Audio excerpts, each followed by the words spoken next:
So Brawler Mode went over pretty well, a lot of people had fun with it, and I'm really happy. There is just one thing though, Ultranightmare. Brawler Mode is not balanced for Ultranightmare. You just don't have the resources to survive some of those encounters later in the game. But that's how the mode is supposed to be. Now, I'm sure some people, the immortal legends who walk among us, could beat Brawler Mode on Ultranightmare. Maybe they have. I've heard from a few people who say they did. I'll believe it when I see it. But for the rest of us puny mortals, we're gonna need some help. So for the past 2 months, I've been doing Brawler Ultranightmare testing on my stream at twitch.tv/underthemayo, seeing what needs to be tweaked in the rules to give you a better fighting chance, to make things a bit more fair while maintaining the core of Brawler's combat balance and keeping things suitably brutal. A quick review of the Brawler rule set and some clarifications. When you look at the prohibition list of Brawler, the rules usually benefit one or more of 3 important points. 1. Encourage close-range combat.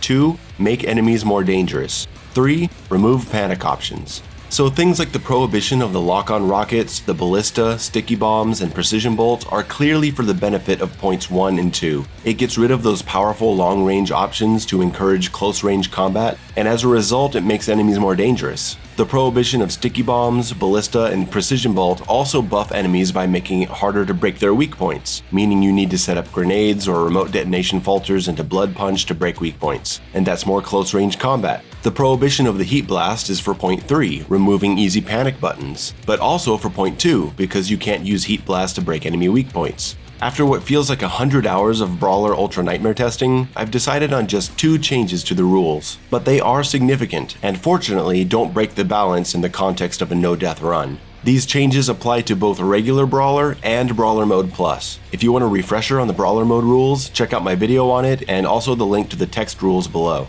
First, I'm going to allow for health and armor crystals to be unlocked. We need to be able to survive this run and not get one-shotted by a random pain elemental across the room. These crystals will also unlock a couple upgrades, the fast flame belt recharge and the blood punch recharge from health items. These things definitely help too. Since these crystals are strong, the crystals in the Fortress of Doom are banned. You must unlock the crystals in the levels. You can get the tokens, but not the crystals. That way you're not going into Super Gornest and Arc Complex completely buffed. So you have more health and armor. What's the other change? Am I allowing the Crucible or the BFG?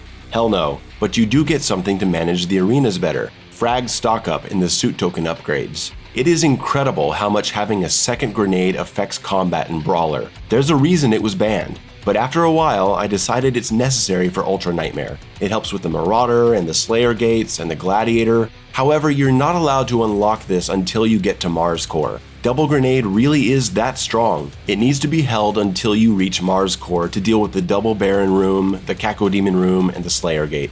And that's all there is, just those 2 changes. It's still gonna be really hard. I have not yet beaten Brawler Mode Ultranightmare, even with these changes. I may never beat it, but I think some of you guys can, and I wish you luck. Until next time.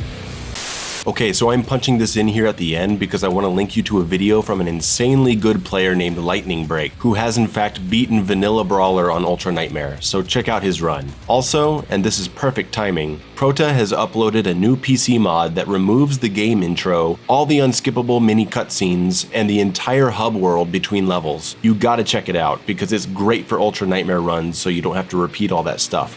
Later.